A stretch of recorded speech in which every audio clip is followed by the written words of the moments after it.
Avant de vous transférer en Italie, il y a des points importants que vous devez savoir. Du coup, dans cette vidéo, je vais te partager les points positifs et les points négatifs que tu pourrais retrouver en Italie. Avec mon expérience de l'Italie que j'ai, du coup 6 ans passés en Italie, je peux te dire ce par quoi tu pourrais passer, ce qui pourrait te plaire, ce qui ne pourrait pas te plaire. Bon, on y va directement dans cette vidéo.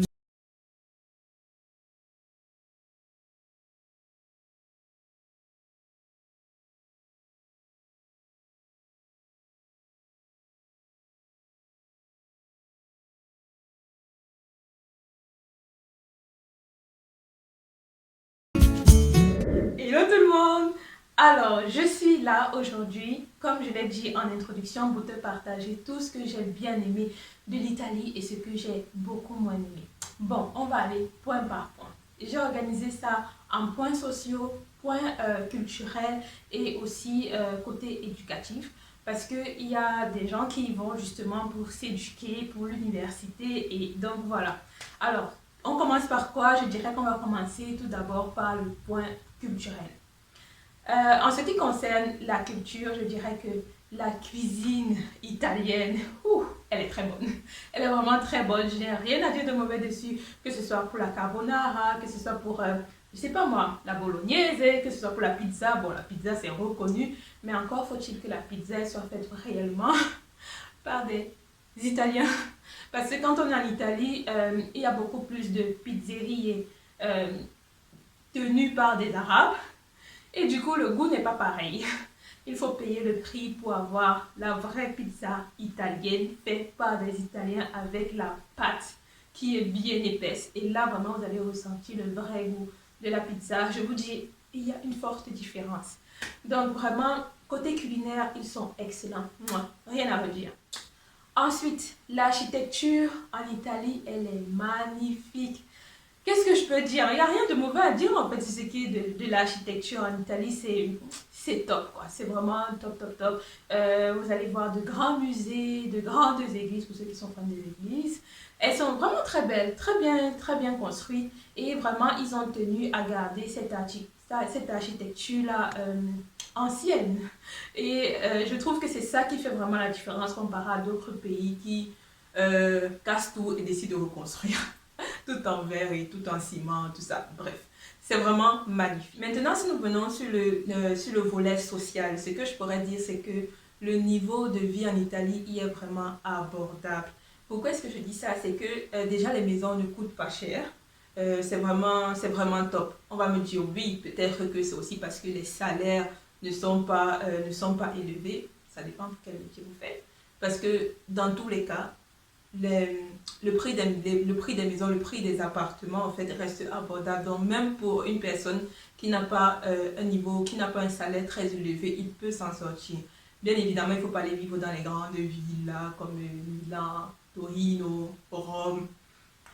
Venez dans les villes un peu plus moyennes et là, vous allez voir que ça va, quoi. On s'en sort plutôt pas mal. Ce qui est encore très bien en Italie, c'est que quand tu vas aménager dans une maison, tout y est déjà fourni. C'est-à-dire que le salon est déjà aménagé. Il n'y a que la télé que tu dois poser en fait. Sinon, tu as déjà les canapés, tu as aussi le meuble télé. Dans la cuisine, tu as la cuisine qui est déjà montée. Tu as les couverts. Franchement, tu as les couverts. C'est-à-dire que tu as les plats, tu as les tasses, tu as les cuillères, fourchettes, tout ce que tu peux imaginer dans une cuisine. Et même parfois aussi la machine à laver. Ça aussi, c'est fourni. Dans les chambres, il y a déjà les lits qui sont installés, il y a les armoires. Et vraiment, ça, c'est normal en fait. Quand tu entres dans une maison en Italie, c'est normal qu'il y ait tout ça. Par contre, moi, j'étais déjà allée en France et j'avais vu un aménagement, j'étais choquée. Parce qu'en fait, en France, là, quand tu entres dans une maison, ce qu'on te loue, ce sont les murs. Quand on dit les murs, c'est vraiment les murs. Donc, quand tu entres dans un appartement en France, même le WC, il n'y a pas. Il n'y a pas en fait. Donc, c'est impossible que tu viennes et que tu te dises que tu vas dormir là-bas le temps que, voilà, quand que tu t'adaptes un peu. Non. Euh, Souvent, même le WC, il n'y a pas. Les cuillères, les plats, bref, tout ça que vous pouvez imaginer, il n'y a pas. Déjà, même la cuisinière, il n'y a pas. Il y a rien qui est monté. Tu n'as pas de lit. Tu n'as pas d'armoire. Tu n'as rien. En fait, tu as tout à refaire. Alors qu'en Italie, voilà, quand tu entres, tu peux facilement économiser sur ces choses-là. Tu prends le temps, peut-être après, si je te dis que tu veux changer quelque chose dans la maison, tu peux le faire, mais tu auras du temps. Et donc, voilà, moi, c'est ça, c'est vraiment abordable. Que ce soit dans les chambres d'étudiants, dans les chambres d'étudiants, tu as tout en fait. Tu as tout. Même si tu veux louer une maison ou alors un appartement en tant qu'étudiant, tout est fourni. C'est la norme. Ça ne se discute pas. Et puis voilà. Un autre point, toujours dans le volet social, c'est que il y a aussi beaucoup d'aide. D'aide pour les étudiants, pour les plus démunis. Et vraiment, je trouve ça top, top, top. Parce que étant étudiant, parfois, il y en a qui n'ont pas où dormir. C'est vrai, il y en a qui n'ont pas où dormir, surtout quand ils ont déjà perdu la bourse. Que trouver un boulot, c'est dur. Voilà, tu as des associations qui sont là et qui aident énormément. Je vous ai déjà dit aussi le point que les associations aussi sont capables même de te payer tes études. Quoi d'autre encore? De te fournir de quoi manger, la base en fait. Même les serviettes hygiéniques. Bref, le social vraiment c'est top, c'est top, c'est top. Renseignez-vous par rapport à ça. Moi, il y a tellement de choses que je ne savais pas et qu'au final, je n'ai su que quand j'étais dans les problèmes, comme la plupart du temps, on est au courant des choses que quand on a vraiment besoin de ça, la loi de l'attraction aussi. Donc voilà, renseignez-vous sur ça. Moi, je vois sur des gens qui me disent, mais comment est-ce que tu as fait pour avoir ça? Il faut parler, ouvrez vos bouches et vous posez vos problèmes. Un autre point, toujours dans le volet social, c'est le système des bourses. Les bourses en Italie, vraiment, c'est pour obtenir la première année, c'est un jeu d'enfant. Il te suffit de remplir quelques documents et tu as ça. Le reste du temps de ta formation, il va juste falloir que tu valides tes crédits pour pouvoir continuer à obtenir la bourse. Maintenant, comme je vous ai déjà dit dans d'autres vidéos, dans une autre vidéo, je pense, il faut que vous allez voir cette vidéo-là. La bourse peut varier d'une région à une autre, mais sinon, la bourse, elle est pratiquement là, elle t'attend en fait. Et ouais, je trouve que c'est bien. Ensuite, à côté des bourses, il y a aussi la possibilité de faire un travail à part-time, toujours en association avec l'université. Donc pour ça, il faut que tu sois, comment dire, que tu aies validé quand même toujours aussi un certain nombre de crédits, parce qu'après il y a une liste, il y a ceux qui sont idonés, donc du coup qui sont, comment dire, qui sont autorisés à faire ça. Et d'autres qui, quand ils ont eu des moins bonnes notes, par contre ne peuvent pas y accéder. Et je trouve que c'est vraiment super parce que ça te fournit la possibilité de travailler, mais de toujours rester dans le système universitaire. Tu ne sors pas trop de là. Ce ne sont pas des boulots difficiles du tout. C'est juste aller dans la bibliothèque et faire ce qu'il y a à faire, parfois taper des choses, parfois ranger des livres. Et ce n'est pas du tout pesant. C'est pas comme, je sais pas moi, aller travailler dans une, je sais pas, tout ce que les gens font souvent en Italie pour travailler, comme par exemple faire le jardinage, rester debout pendant des heures. Non, quoi. Donc ça aussi c'est bien. Et ouais. Un autre point qui me plaît assez, c'est le fait que la communauté camerounaise en Italie soit vraiment soudée. C'est vraiment fort, c'est quelque chose qui me plaît énormément. Il y a beaucoup d'entraide. Et je ne vais pas dire que tout est rose. Bon, il y a toujours du Congo, c'est un peu par-ci, par-là.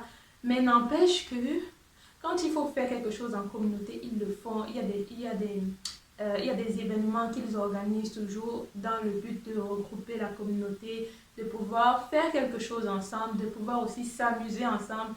Du coup, que tu restes comme ça et que tu t'ennuies, c'est difficile. Que tu sois dans une ville ou dans une autre, si tu décides de déménager, tu vas toujours trouver cette communauté-là qui se forme. Et quoi d'autre? Et j'ai aussi vu que la communauté camerounaise, elle est vraiment grande. Du coup, il y a d'autres nationalités toujours, des nationalités toujours africaines qui, du coup, se rajoutent et tout. Et c'est bien, ça fait un melting pot comme ça, là. Et on est content, on se partage un peu nos aventures, nos cuisines.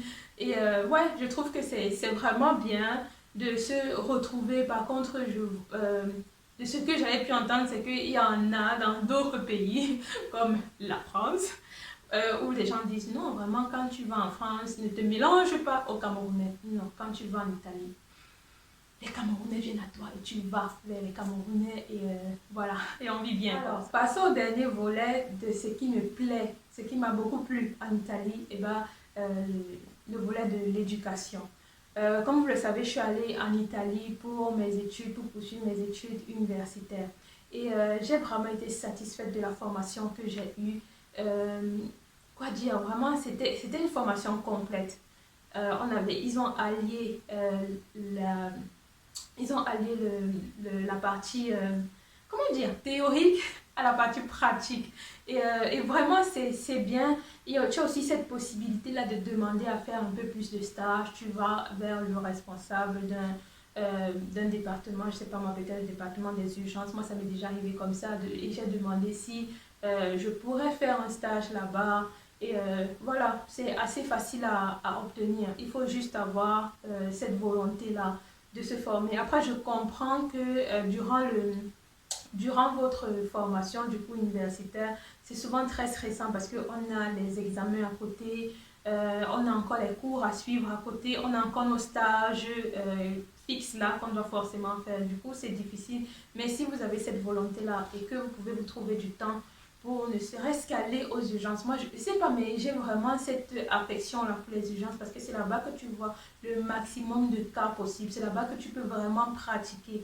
Alors que quand tu vas juste, je ne sais pas moi, peut-être, je sais pas si tu te décides, si tu fais un stage en cardiologie ou alors en chirurgie thoracique, à part faire les visites, prendre un peu la pression et autres, tu ne le feras pas. Alors qu'aux urgences, c'est facile que le gentiste t'apprenne à faire une échographie. Et je t'assure que ça te servira énormément quand tu vas décider de travailler. Parce que voilà, l'échographie, en fait, c'est le truc de base que tu devrais pouvoir faire, que tout le monde peut pouvoir faire. Même si après tu n'as pas de certification, au moins tu sais déjà comment faire un tout petit peu une échographie rapidement pour ne pas toujours avoir à renvoyer le patient vers le radiologue. Donc voilà, qu'est-ce qui m'a plu d'autre dans le volet éducatif, c'est la disponibilité, l'accessibilité et la simplicité des professeurs. Parce que moi qui viens du Cameroun, j'ai vu des professeurs, c'est vrai, j'ai pas fait l'université au Cameroun, mais pour y avoir mis mes pieds un tout petit peu, je peux vous dire que les professeurs là-bas, c'est à peine si vous les voyez hors de la salle de cours. Alors que pour moi qui était en Italie, j'ai vu des professeurs qui étaient vraiment avenants, qui disaient à chaque fois, si vous avez besoin de plus euh, si vous avez besoin de plus de soutien, n'hésitez pas à nous écrire, n'hésitez pas à venir dans nos bureaux. Ils sont là en fait pour ça. Ils aiment leur boulot. Ils sont là pour ça. Et vraiment, moi, j'ai beaucoup apprécié. Et quand je dis qu'ils sont simples, c'est le fait que tu peux voir un professeur venir à vélo. Donc toi, quand tu viens à l'université à vélo et que tu gardes ton vélo, il y a ton professeur qui lui aussi garde le vélo au même endroit que toi.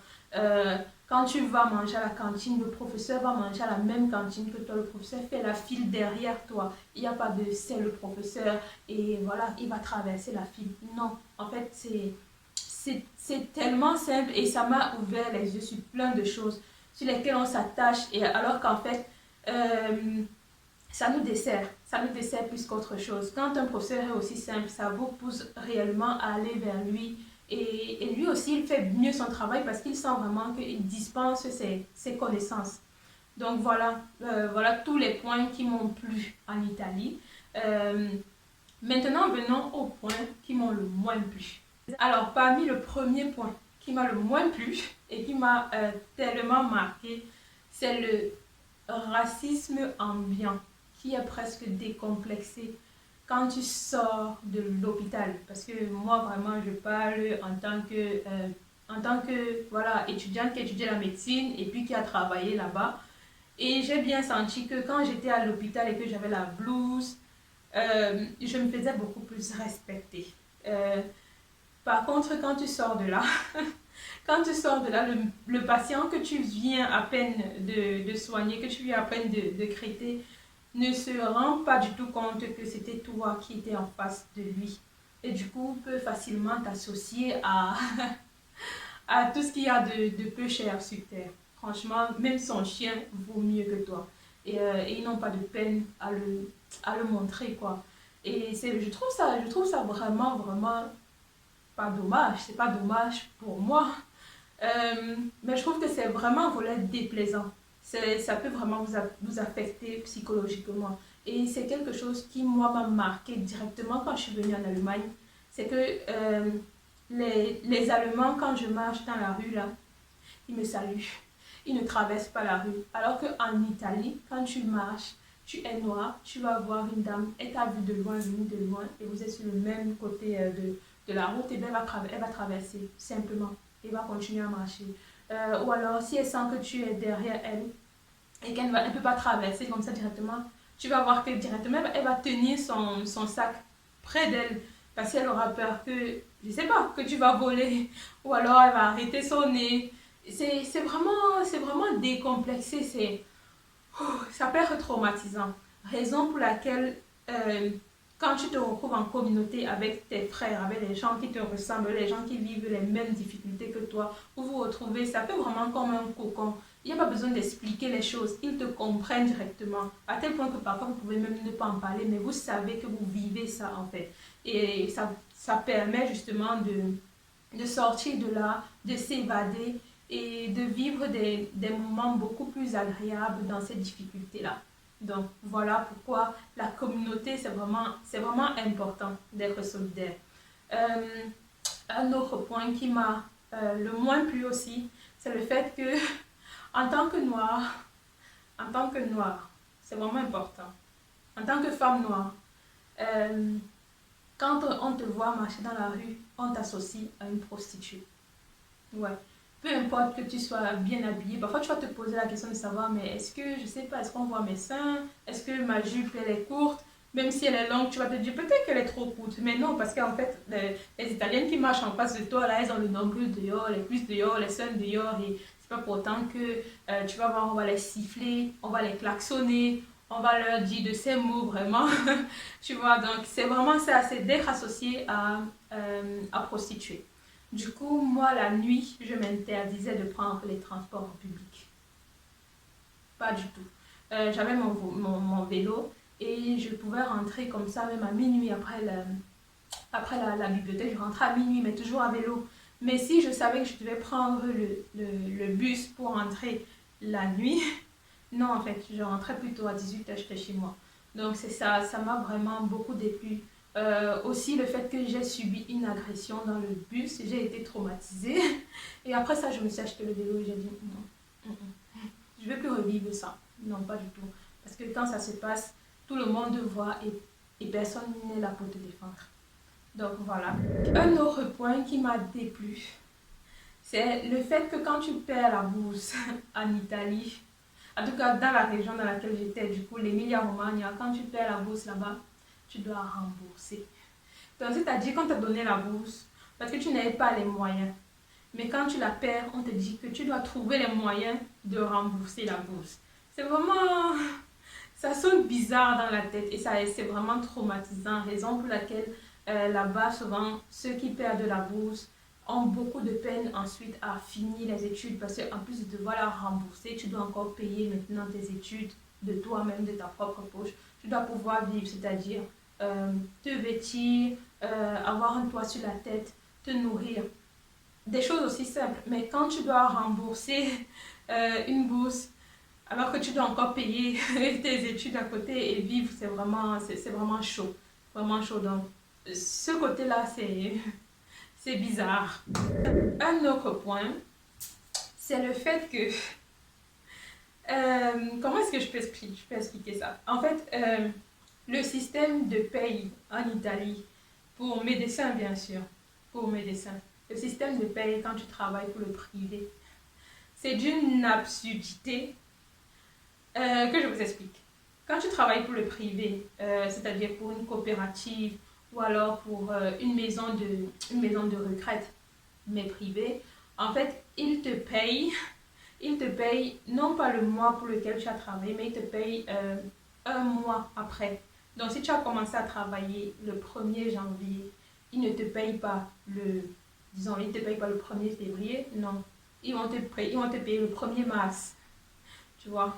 Donc, vraiment, ne me demandez pas pourquoi. Je ne sais pas pourquoi c'est comme ça. C'est bizarre. Ça ne s'explique pas, mais c'est comme ça qu'il fonctionne. Donc, avant de commencer à travailler pour le privé en Italie, renseignez-vous sur ça. Après, moi, je n'étais pas renseignée sur ça. Et c'est ça qui m'a eu. Sinon, vous pouvez exiger, vous faites valoir vos droits, vous faites valoir le fait que vous êtes compétent et que vous estimez qu'à la fin de votre travail, vous devez absolument recevoir votre paye. C'est aussi simple que ça. Il faut savoir être ferme. Et voilà, malheureusement, quand on sort souvent de l'université, on n'est pas tellement confiant. On veut juste pouvoir avoir un boulot et du coup, on accepte tout et n'importe quoi. On signe des contrats comme ça. Alors que non, c'est pas juste en fait, c'est pas normal. Après, si vous travaillez pour le système sanitaire de la région ou alors de l'État, non, par contre, ça ne fonctionne pas. Tu finis de travailler à la fin du mois, tu as ta paye. Sauf que bon, les payes sont un peu. Il y a une large différence de prix. C'est juste ça. Et pour finir cette vidéo, le dernier point qui m'a le moins plu en Italie, c'est le fait qu'il y a une quasi-impossibilité de se spécialiser en médecine, je parle. Il y a une quasi-impossibilité de se spécialiser après sa formation de 6 ans. Pourquoi je dis ça? C'est que le système sanitaire en Italie a un manque cruel de médecins et de médecins spécialistes aussi. Mais par contre, il y a un concours d'État qu'il faut faire pour avoir une place en spécialisation. Les places que eux ils fournissent sont tellement minimes que en fait il y a toujours des médecins comme ça qui ne sont jamais spécialisés bien qu'ils ont fini les études il y a 10 ans auparavant. Ça ne s'explique pas. C'est juste bizarre. Bon, je vais dire ça s'explique pas, mais si ça s'explique en fait, c'est parce qu'ils n'ont pas juste la capacité de payer tous ceux qu'ils vont former. Parce que durant la spécialisation, il faut bien quand même pouvoir obtenir un salaire. Et malheureusement, je pense qu'ils n'ont pas les sous, le boy. Donc voilà, c'est ça ça m'a vraiment déplu, c'est bizarre. Et aussi, il y a beaucoup d'Italiens qui décident justement de venir faire leur spécialisation en Allemagne ou alors en Suisse aussi. Et voilà, c'est comme ça que ça fonctionne en fait. Mais bon, c'est pas plus mal. De toutes les façons, je comptais quitter l'Italie. Et voilà, je pense que je vous ai dit à peu près tout dans cette vidéo. Après, si vous avez d'autres questions, n'hésitez pas à me les poser en commentaire. Si vous avez vécu la même chose que moi ou alors si vous avez des points de vue différents, n'hésitez pas aussi à mettre ça en commentaire là-bas et puis on pourra échanger. Et voilà, je vous dis merci d'avoir regardé cette vidéo. N'hésitez pas à vous abonner, à liker et à partager la vidéo. Et puis on se revoit très bientôt pour une future vidéo sur ma chaîne. Bisous!